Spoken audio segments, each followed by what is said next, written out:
एक समय एक व्यक्ति एक संत के पास जाता था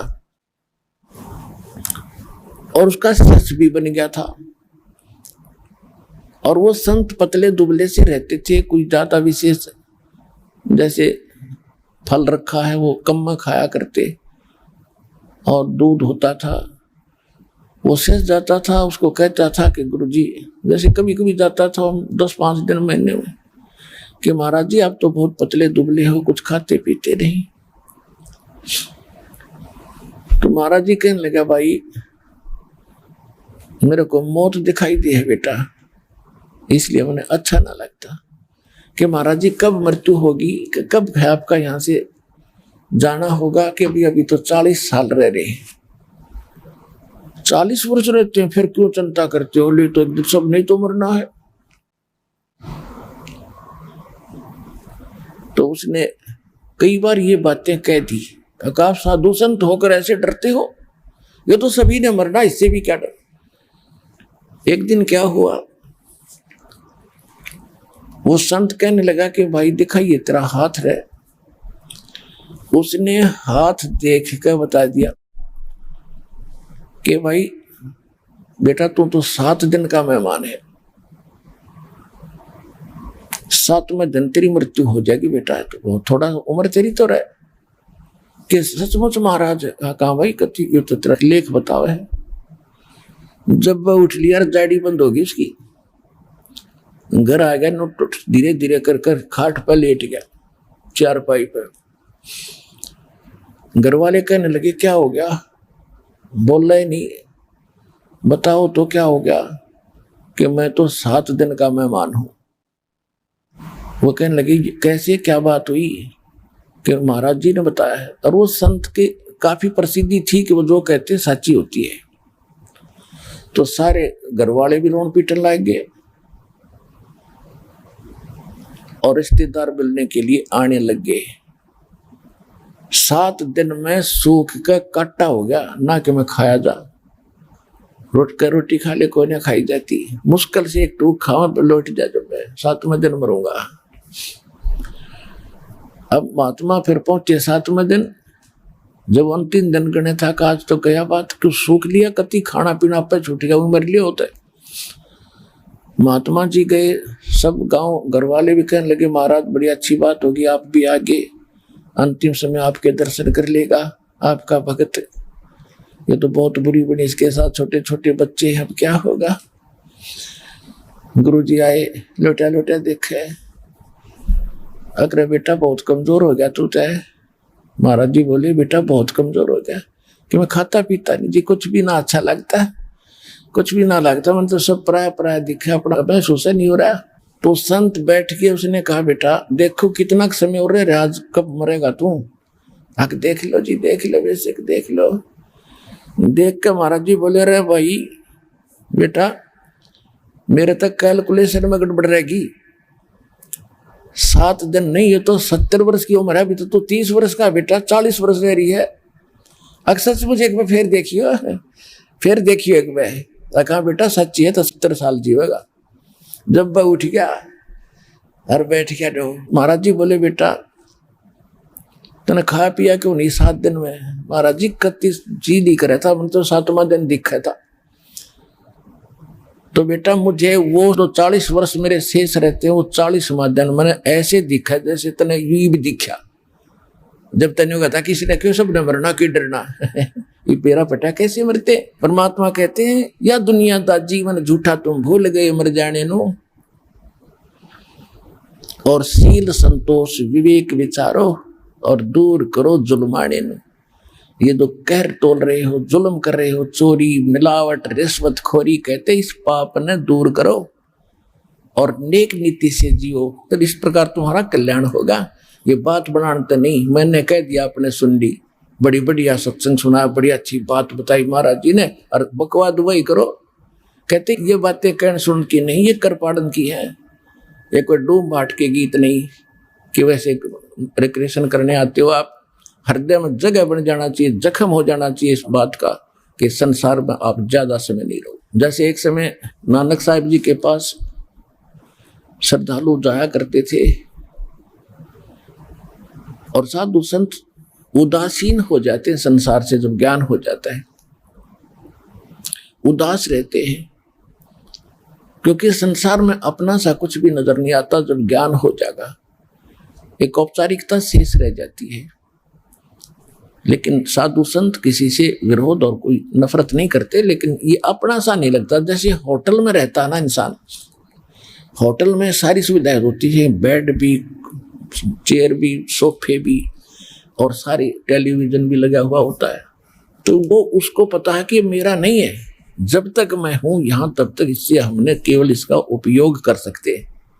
तो यहाँ परमात्मा भी कहते हैं ये काया तेरी है नहीं, माया कहां से हो जिसने तू अपना मानने बैठा। ये काया तेरी है नहीं, माया कहां से हो। और चरण कमल में ध्यान रख, इन दोनों मानक हो। यह शरीर भी तेरा नहीं, यह संपत्ति और ये कोठी कार तेरी नहीं, इन दोनों ने भूल जा और भगवान के चरणों में विशेष कसक बनाकर जी। और जब तक इस होटल में है अपना ठीक है, इनका उपयोग कर। कार है, कोठी है, मकान है, जो कुछ भी रहे, लेकिन रह ऐसे जैसे होटल में रहते हैं। और ये होटल है तेरा, आज समझ में आ जाओ, चाहे और कुछ दिनों के बाद आ जाएगी।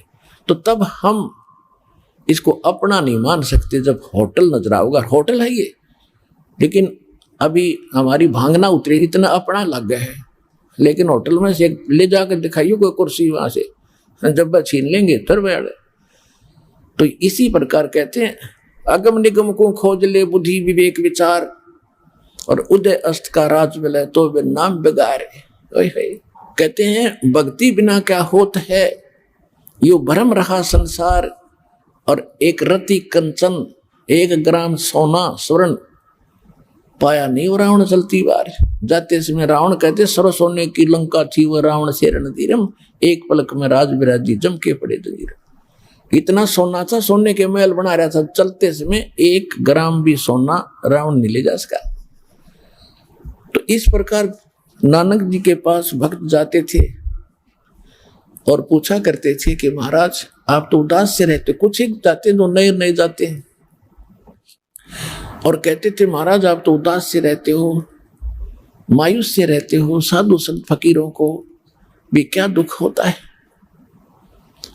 नानक साहब जी कहते हैं ना जाने काल की कर डारे, किस विध ढल जा पास आवे। अर्जिन आते सरते मौत खुड़क दी, उन्होंने केड़ा हासावे। कि ना जाने ये काल के लोक में, इस गंदे लोक में कब के बिजली गिर जा, 1 सेकंड का भरोसा नहीं। और ऐसे लोक में और हम हंसे, डीजे बजावे, नाचे, गावे, वाह करे, तो हमने भांग पी रखी है।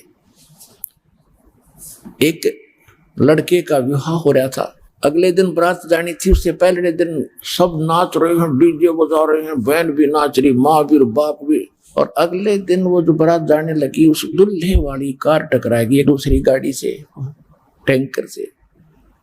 और उसमें क्योंकि दूल्हे के साथ इंपॉर्टेंट पर्सन बैठा करे उस परिवार के, कोई बहन का बटेऊ था, कोई रिश्तेदार घना निजी था, और वो 8 के 8 मर गए, इंक्लूडिंग वो दूल्हा।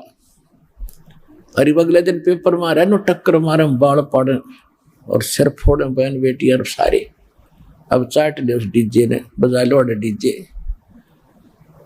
तो पुण्यात्माओं इन बातों को अर्धम बचाना पड़ेगा। आपने जब भक्ति करना चाहते हो, यदि स्टूडेंट बनना चाहते हो, भक्त बनना चाहते हो, तो ये बकवाद छोड़नी पड़ेंगी, तब यह भक्ति सफल होगी। ना तो बेसिक बात बनाओ, ठीक है जिसा करोगे वैसा आपने मिल जरूर जाएगा, लेकिन मोक्ष शेष रह जाएगा। तो नानक साहब जी कहा करते ना जाने काल की कर डारे, किस विध ढल जा पास आवे। और जिन आते सरते मौत खुड़क दी, उन्होंने केड़ा हासावे। फिर नानक साहब जी से पूछा क्या आप कभी खुश नहीं होते। तो कहते हैं कि खुश होता हूं। साध मिले सड़ साधी होंदी, और विछड़ जा दिलगिरी वे। अख दे नानक सुनो जी ना मुश्किल हाल फकीरी वे। साध मिले, ये मेरी साध संगत, जो मेरे सेवक हैं, भक्त हैं, जब ये सत्संग सुनने के लिए आते हैं, मेरी खुशी का ठिकाना नहीं रहता। और जब ये यहां से बिछुड़ कर जाते हैं, मुझे चिंता लग जाती है। किस चीज की? कि मुश्किल से इनको सिरे चढ़ाया है, भगवान के निकट लाया हूं, और मैं एक अकेला इस सच्चे ज्ञान को बताने वाला हूं, और संसार में ना जाने कितने भ्रमित करने वाले ये सिर्फ रे संत और महंत बैठे। ये भगवान का बगीचा लगा रहा हूं। जब ये यहाँ से जाते हैं मुझे चिंता बन जाती है कि ये किसी भ्रमित व्यक्ति से मिलकर कहीं अपने मार्ग से ना विचलित हो जाएं, मुझे यह चिंता लग जाती है। और जब ये यूं के यूं आते हैं और अधिक आते हैं, तो उस समय मेरी खुशी का ठिकाना नहीं रहा कि मेरी फसल में कीड़ा लगा नहीं है। साध मिले साढ़े शादी होंदी, विछड़ दे दिलगीरी वे, अख दे नानक सुनो जिहादा, या मुश्किल हाल फकीरी वे। फकीरी माने भक्ति। या भक्ति जो है इतनी कठिन बना दी नकलियों ने, सैकड़ों प्रकार की बकवाद, ये कर लो वो कर लो, वहां जाडी ने पूज लो, वहां तुलसी ने पूज लो, कि तो मंदिर मस्जिद गुरुद्वारों तक सीमित कर दिए। कहते हैं या फकीरी भक्ति मुश्किल बना दी इन्होंने। तो जब ये सब भक्त वापस आते हैं तो मैं फूला नहीं समाता कि भगवान के बच्चे अभी सुरक्षित हैं, और जब ये जाते हैं तो मुझे दुख होता है, क्योंकि यह भक्ति बड़ी कठिन है। इसे एक बार पैर फिसला फिर तो काल के ही जाल में प्राणी रह जाता है।